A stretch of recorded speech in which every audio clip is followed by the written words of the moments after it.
കേട്ടാലോ?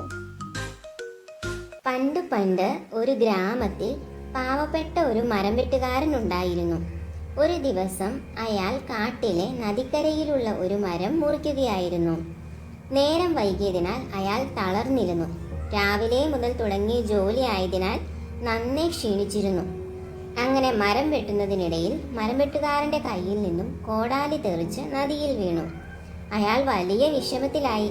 ഉടൻ തന്നെ നദിയിൽ ചാടി കോടാലി മുങ്ങിത്തപ്പി. പക്ഷേ ഫലമുണ്ടായില്ല. നല്ല ആഴമുള്ള നദിയിൽ അയാൾക്ക് തൻ്റെ കോടാലി കണ്ടെത്താനായില്ല. അയാൾ അലറിക്കരഞ്ഞു. തൻ്റെ ആകെയുള്ള പണിയായുധം നഷ്ടപ്പെട്ടതിൽ വളരെ നിരാശനായിരുന്നു കരയാൻ തുടങ്ങി.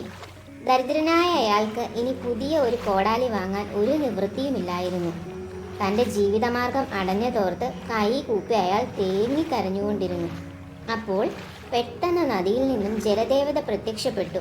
മരവെട്ടുകാരനോട് എന്തു പറ്റി എന്ന് അന്വേഷിച്ചു.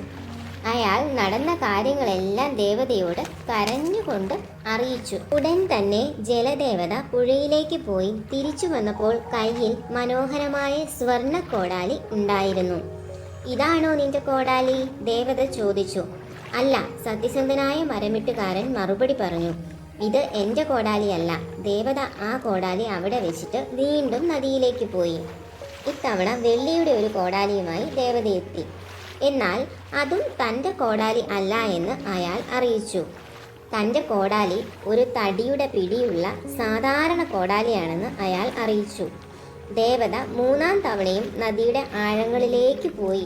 തിരികെ വന്നപ്പോൾ അവൻ്റെ നഷ്ടപ്പെട്ട കോടാലിയും ഉണ്ടായിരുന്നു. തൻ്റെ കോടാലി കണ്ടെത്തിയതിൽ അയാൾ വളരെ സന്തോഷത്തിലായി. അയാൾ ദേവതയോട് നന്ദി പറഞ്ഞു. മരംവെട്ടുകാരൻ്റെ സത്യസന്ധതയിൽ ദേവത സന്തോഷിച്ചു. ജലദേവത അവനോട് പറഞ്ഞു, നിങ്ങളുടെ സത്യസന്ധതയെ ഞാൻ അഭിനന്ദിക്കുന്നു. പ്രതിഫലമായി 3 കോടാലികളും ഞാൻ നിനക്ക് സമ്മാനിക്കുന്നു. അങ്ങനെ ദേവത ആ 3 കോടാലികളും ആ മരംവെട്ടുകാരന് നൽകി അപ്രത്യക്ഷയായി. മരംവെട്ടുകാരൻ തനിക്ക് കിട്ടിയ സമ്മാനങ്ങളുമായി സന്തോഷത്തോടെ തൻ്റെ വീട്ടിലേക്ക് മടങ്ങി. സത്യസന്ധതയാണ് ഉത്തമമായ രീതി. Thank you. Subscribe.